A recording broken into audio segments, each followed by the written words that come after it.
IB를 한 아이들과 안 한 아이들은 당장의 차이는 눈에 잘 보이지 않지만 실질적으로 아이들이 자사고에 들어가야 되는 고입 시즌이 된다거나 수능을 보고 난 후 대입 시즌이 되면 차이가 날 수밖에 없습니다.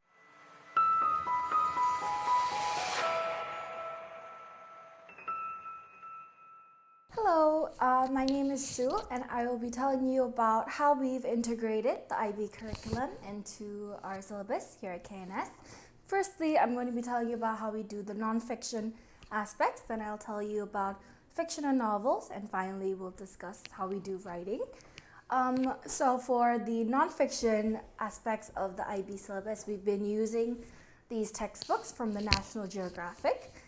They're quite good as they are an international company, so they implement a lot of international themes and concepts, ideas, which really help us with the IB system of trying to create global citizens and trying to encourage our students to think more globally or as a community. So our lowest level of students, the scholar students, follow these topics. And our honor students follow these, our elite students follow these. So for Scholar to Elite, they use a series called Our World. And while they do also have more multicultural things, they also focus on very general topics, which make it quite easy for the students to engage and to be able to discuss their own ideas, their own experiences. Our top two levels, the Pro and Apex students, use a book called World English. This is more specific to different cultures around the world, and while they are divided by themes, as you can see here, they do focus on different countries each time, which really help the students understand how things happen in other places, as well as engaging with their own experiences, their own cultures, to come up with their own theories. This all adheres to the skills that we try to follow here. We're trying to encourage the students to follow through on their communication, collaboration, reflection, and concept-driven inquiry. The last one is specifically for the nonfiction aspects in the textbooks because it's really important for the students not only to know what we're doing and understand it, but be able to use that information to further their own learning. So use their prior experiences, their prior knowledge in order to connect the dots and have a broader idea of what we're talking about. But of course, communication and collaboration, which we try to encourage here by doing things in teams or switching it up and having students do different methods of doing work. And reflection is trying to understand not only the content, but being able to talk about what they feel, their experiences, how they would engage with this topic. And these are just a few types of activities that you can find in the textbooks. So there are more general texts that you can read and learn vocabulary from, and these types of vocabulary activities.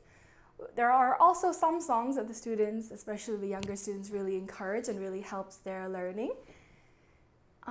There's also a few grammar elements that we try to include in our IB lessons. These directly correlate or directly link to our writing classes, which is really helpful. It helps the students do higher quality writing. So these are part of the Our World textbooks.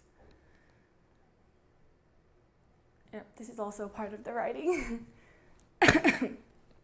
And then at the end of the unit, we do a review, and this encourages them to do integrated writing. So outside of our writing classes, they still do quite a lot of writing because that's what we're trying to encourage, to get them to be used to writing extended texts. So this is one of the examples of the reviews that the students in the lower levels have done.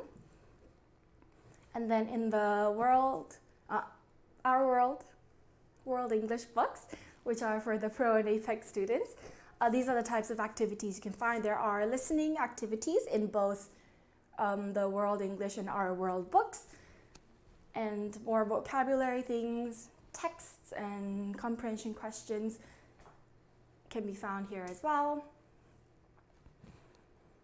And then for the unique thing about the World English books are that they have TED Talks. So some of our world books, we try to incorporate videos, but there are specific talks that are related to the World English books, which really help the students engage with the content further and hear about other people's experiences, see what they say, talk about different parts of the world as well.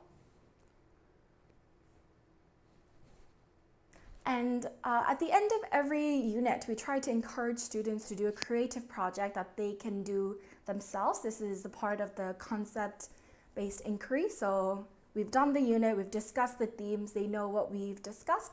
So they're trying to create their own projects to kind of show their learning.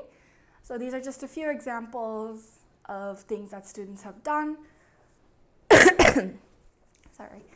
So we do a lot of posters in classes because this is one of the more creative ways that the students like to do. Sometimes we encourage them to do them individually, but sometimes we also try to make groups and do collaborative work, which really helps the students get to know each other and be able to communicate better.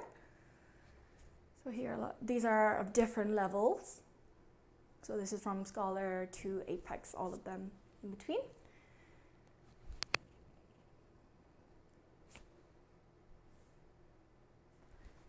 So lots of different themes and ideas being discussed and students sharing information about themselves that they're comfortable with. And we also try to get students to do PPTs, especially the older 4th graders. They really enjoy making PPTs. The younger ones do tend to struggle in the beginning, but they like to attempt to do it. And as they get to 4th grade, or towards the end of 4th grade, and these are my Apex students, they really enjoy creating PPTs, sharing their information, sharing their lives, which is always great to see. And these are other examples of creative activities. So we don't just make posters. These are advertisements that students have created. Well, not real ads, but that they've created. So they're trying to use the vocabulary that they've learned during the lessons and try to be as creative as possible in this case. The next part is about the literature. So the students have been doing a lot of classic novels.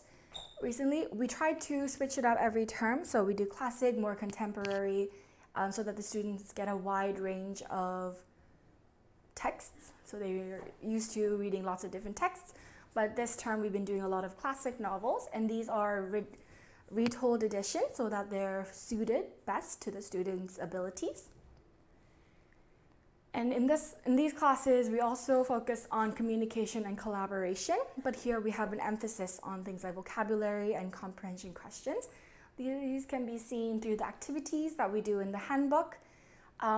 Firstly, we try to establish some context so the students understand why the text was written in a certain way, who wrote it, why are the themes that the author chose, why are they in this way. So we do a little bit of author context. And then glossary, so definitions, vocabulary that are specific to novels and words that they should be using when they're discussing books. We try to encourage them to use from the beginning. It can be a little awkward in the beginning, but once they're more familiar with it, it becomes quite natural for them to use these words when they're discussing books or sections of a novel. We are also trying to encourage students to use more diverse vocabulary. So instead of words like good or bad, happy or sad, we try to encourage them to use more diverse language so that they get used to using them in their own creative writing or just writing in general. And these are the activities for lower level students that we try to slowly build up understanding or how to use descriptions in their writing, so things like setting or characters. And for older students, this is how for higher level students, this is how we try to implement those same ideas, just in a different way. So things like setting or making predictions using the future tense, being more creative, is also something we're encouraging. And we always try to encourage students to find new words that they're unfamiliar with, but words that we might not use on a daily basis. We do try to encourage them to learn the new vocabulary by giving them the definition, giving them sentences so that they're able to find them in context and use them at a later date. We also try to do activities relating to conflict and cause and effect, because these are both concepts that come in handy when trying to understand novels or literary texts. So from the very beginning, we try to get students to be able to identify what is the problem, what is the issue, how did this happen, why did this happen? So reading between the lines. And all of the students do comprehension questions based on the sections that they've read. So it can be from anywhere between 10 or 5 to 15 questions per reading section, depending on how long each section is. And we try to encourage students to write in full sentences and use diverse vocabulary. For older or for higher levels, we do try to encourage them to find evidence from the text, use things like quotations if possible. And we also do things like theme, and sometimes we do more creative activities, but this is not as common. But we do try to use theme and vocabulary every once in a while. So more creative activities depending on the novel, and a book report once the students are done so that they can summarize their learning of the novel. And the last section is the IB in class writing section. So in the beginning of the term, we do start with more diverse writing structures.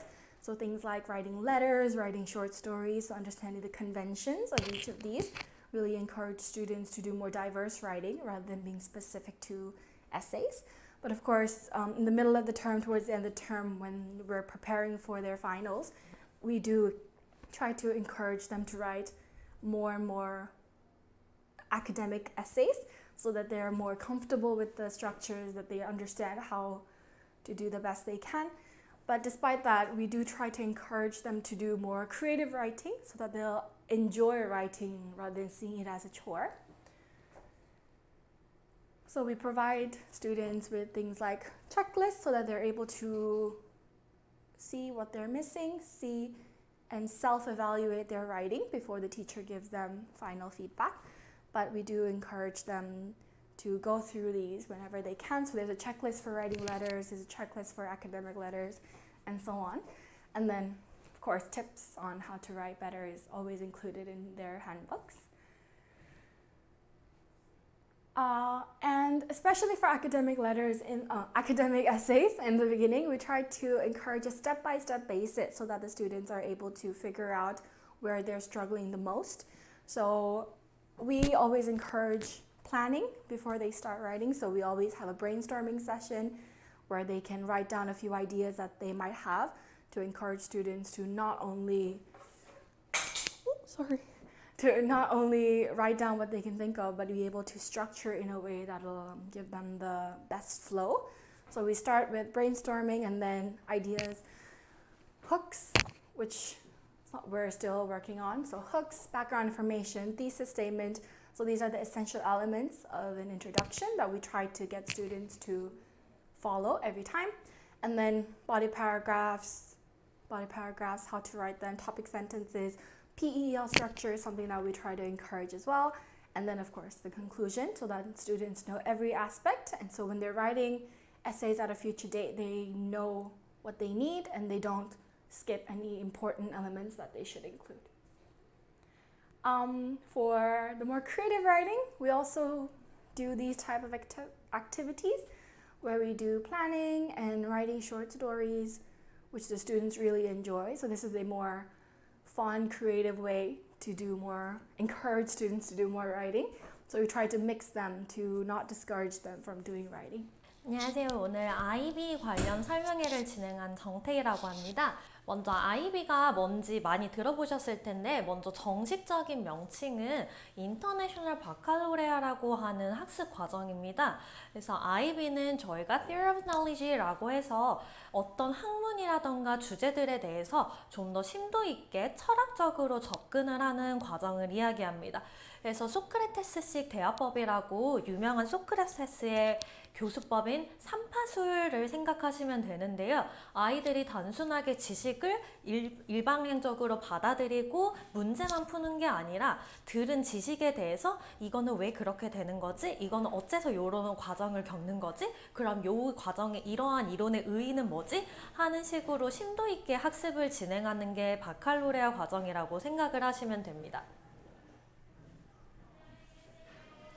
그래서 들어가는 과목으로는 철학이라고 하는 것 자체가 모든 과목의 근원이 되는 과목이기 때문에 언어와 문화, 그리고 언어 습득, 개인과 사회에 관한 내용, 과학, 수학, 예술까지 전 영역에 걸쳐 수업을 진행하게 됩니다. 그래서 이 인터내셔널 바칼로레아라고 하는 IB가 현재 한국에서 한동안 뜨거웠던 이유는 국제적인 인재상에 부합하는 교과과정이기 때문입니다. IB라고 하는 게 여기 적혀 있다시피 넓고 깊은 학문적 지식을 습득하는 교과과정이기 때문에 아무래도 국제적인 어떤 일이라던가 상황에 처했을 때 우리 아이들이 단순하게 그냥 내가 아는 것들을 그냥 읊어대는 것 대신에 내가 이거를 정확하게 이해했고 나의 주관에서는 이거를 어떻게 생각하고 앞으로 이것을 어떻게 적용할 것인지 이런 자기주도적이고 심도 있는 이런 국제적 인재상에 가까운 학습을 하게 된다고 생각하시면 됩니다. 그러면 이러한 IB 과정이 도대체 한국에서 우리 아이들이 앞으로 특목고라던가 외고 혹은 의대를 가는데 왜 필요하느냐 이런 부분을 좀 더 설명을 드리겠습니다. 먼저 가장 큰 이유는 당연히 고입과 대입인데요. 고입과 대입 현재 과정에서 여기 두 개 보시면 세부 능력 및 특기사항이라고 하는 생기부에 들어가는 항목, 그리고 논술 면접, 이 부분이 실제 IB와 굉장히 관련성이 높습니다. 그래서 세부 능력 및 특기사항에 대해 먼저 말씀을 드리자면 특목고와 자사고 모든 과정에서 우리 아이들이 제출해야 되는 항목에는 생기부 중 학교 생활기록부 중에서 세부 능력 및 특기사항 혹은 창의적 체험활동이라고 하는 항목이 있어요. 근데 그 부분에서는 아이들이 많이 하는 뭐 영재교육원이라든지 3학년에 들어가는 기록은 제외되기 때문에 1학년, 2학년 때부터 미리미리 준비를 해서 채워야 하는 부분이고요. 세부 능력 및 특기사항은 아이들이 교과 과정 외에 어떤 예를 들어 내가 하다못해 수학에 관심이 많은 아이다 라고 하면은 어떤 특정 이론에 대해서 내가 호기심을 느끼고 이거에 대해서 좀 더 깊게 생각해보고 이런 식으로 친구들과 함께 그룹 활동을 하면서 이런 실질적인 공식에 적용을 해봤다던가 어떤 특별활동 혹은 동아리 활동을 통해서 이러한 내가 지식에 대해서 좀 더 탐구를 하는 과정을 겪었다. 즉 그만큼 내가 해당 이런 학교와 이런 과목에 대해서 굉장히 관심이 많고 실질적으로 그 관심을 내가 학습이라고 하는 행동을 통해 실천하고 있다. 이런 것들을 기재하는 부분이 세부 능력 및 특기사항입니다. 듣고 보시면 아까 IB라고 하는 과목 자체도 수학이라던가 과학, 예술, 언어 모든 영역에서 아이들이 주도적으로 내가 이 이론에 대해서 나는 이렇게 생각하고 이 이론에서는 이러한 점들이 문제라고 생각하고 혹은 이 이론이 내 실제 생활에서 이렇게 적용되고 있는 걸 본다 라고 하는 이런 교과과정과 동일하게 진행이 되는 내용입니다. 해서 이런 세부 능력 및 특기사항이라고 하는 게 방금 제 설명을 들으시면 아시겠지만 한순간에 벼락치기로 그냥 독후감 써서 학교 가서 제출해.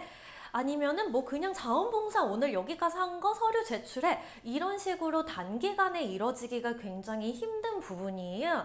그렇기 때문에 아이들이 미리 초등학교 때부터 이런 수업 방식이라던가 사고방식에 충분히 익숙해지고 그게 체득화되어야만 실제 중학교에 갔을 때 1학년 때부터 아이들이 탁탁탁 준비를 해갈 수 있기 때문에 이런 IB 수업을 미리 시작하는 편이 좋다고 생각을 하시면 됩니다.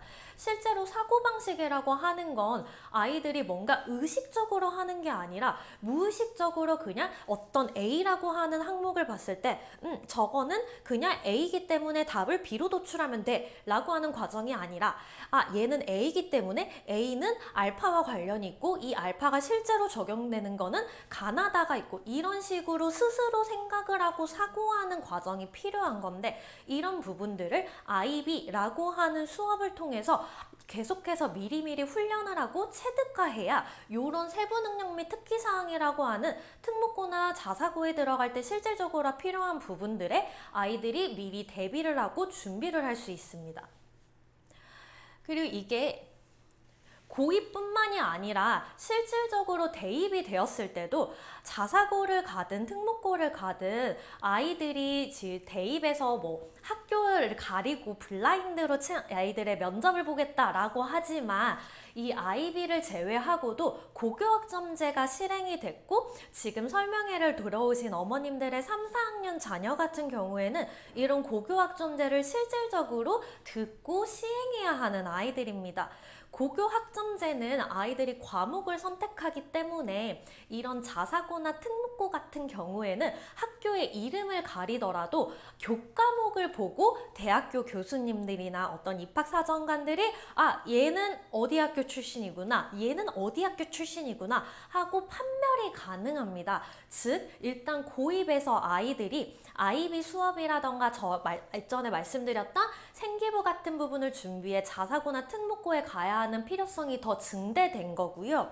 거기를 갔을 때 실질적으로 아이들이 대입에서 학교에서 보이는 교과과정과 세부능력 및 특기사항이 누적이 되는 거고, 논술과 면접에서도 포함이 되는 겁니다. 논술 같은 경우에는 이제 어머님들이 많이 설명도 들으시고 실제로 나오는 문제도 보셔서 잘 아시겠지만, 단순하게 이 문제에 대해 설명하시오가 아니라 수리 논술이라던가 과학 논술 같은 형태로 나옵니다. 즉 아까 말씀드렸던 아이들이 중학교 때 나는 수학의 A 공식에 굉장히 관심이 많아서 이 공식을 친구들과 그룹 수업을 통해 실질적으로 다른 대입을 통해 더 많은 풀이 과정을 겪었고, 이 과정을 통해 실질적으로 이 공식이 어떻게 적용되는지 이런 과정을 거쳤다라는 게 중학교, 고등학교에 쌓여서 실제 논술에서 아이들이 활용을 할 수 있습니다. 이런 사고 과정이라던가 논술은 방금 말씀드렸듯이 아이들이 그냥 단기간에 할 수 있는 게 아니라 지금부터 훈련을 해야 되기 때문에, 이런 IB라고 하는 수업을 통해서 내가 어릴 때부터 어떤 교과목을 배울 때 이거에 대해서 내가 생각을 능동적으로 하고 주도적으로 하는 훈련을 해야 합니다. 이거를 내가 뭐 중학교 하면 되겠지 라고 중학교에 가면은 중학교에는 과목도 14개나 되고요. 그때부터는 수학이 아이들이 시간을 더 많이 투자를 할 수밖에 없는 시간이 됩니다. 그러면 그때 가서 영어도 해야 되고, 내가 이 논술이니까 국어도 해야 되고, 탐구 영역도 해야 되고, 그 외에 예체능 같은 것도 채워야 하는 경우가 있고, 수학을 잡고 가려고 하면은 시간이 없어요. 이거는 내 능력 밖에 그냥 절대적인 시간 자체가 부족해지는 것이기 때문에 아이들이 이러한 사고방식이나 논술에 있어서는 저학년이면 저학년일 때부터, 최대한 어릴 때부터 미리미리 이렇게 익숙해질 필요가 있습니다. 즉 다시 한번 정리를 해드리자면, 이런 IB라고 하는 철학적, 즉 능동적인 수업은 아이들이 단기간에 되는 것이 아니라 고입과 대입, 그리고 추후에 나가서 논술이나 이런 면접 같은 것들을 전부 대비를 하기 위해서 어릴 때부터 이렇게 수업을 하고 나의 사고방식을 이렇게 가지고 이런 것들을 연습하는 과정이라고 생각을 해주시면 됩니다. 실제로 저희 학원에 들어오는 5, 6학년 신입생들이 굉장히 많은 편이에요. 근데 5, 6학년 친구들이 들어왔을 때 가장 힘들어하는 게 IB입니다. 이유는 말씀드렸듯이 IB는 아이들이 그냥 선생님의 말을 듣고 수동적으로 그냥 이거구나 하고 답은 A, 답은 B 이렇게 고르는 것이 아니라, A라고 하는 문제가 있어. 너는 이 A의 정의를 어떻게 내릴 거고, A를 어떻게 판단할 거고, A를 통해서 어떻게 문제를 해결할 거야? 라고 하는 이런 논리적인 과정이 필요하기 때문에 6학년 아이들은 이런 수업을 6년 동안 들어본 적이 없어요. 그렇기 때문에 막상 들어왔을 때 수업은 할 만한데 이 숙제를 한다거나 이 내가 생각을 해내는 과정에서 굉장히 많이 힘들어해요. 그런데 3, 4학년 때부터 저희 IB를 통해서 이런 훈련이 충분히 된 아이들은 5학년, 6학년이 되더라도 주제가 깊어진 나의 차이만 있을 뿐이지 수업 방식이라던가 나의 사고방식, 문제를 해결하는 능력에 있어서는 월등한 차이를 보이게 됩니다. 따라서 저희 학원에서 하는 저희 KNS에서 진행하고 있는 IB라고 하는 과정은 단순히 아이들이 뭐 시험 성적이 잘 나오는 것도 물론 중요하지만 그 시험 성적만 잘 나온다를 떠나서 아무래도 대입이나 수능이라고 하는 거는 장기적인 플랜이잖아요. 이런 플랜을 애들이 진행할 때 기본 베이스가 되는 문제 해결 능력이라던가 사고력 혹은 논리력 이런 것들을 아이들이 기를 수 있는 복합적인 수업이라고 생각을 하시면 됩니다. 그래서 이러한 이유 때문에 IB의 중요성은 갈수록 커질 거고 따라서 이런 부분들에 있어서는 그래도 상대적으로 좀 공부에 투자할 수 있는 시간이 많은 저학년 때 미리 지금 다져놓는 게 필요하다고 제가 말씀드릴 수 있을 것 같습니다. 저희 IB가 뭔지 실제 IB가 왜 필요한지 KNS에서는 IB 수업이 어떻게 진행되고 있는지 지금까지 설명을 드렸고요. 저희 오늘 IB 관련 설명에 마치도록 하겠습니다. 긴 시간 함께 해주셔서 감사합니다.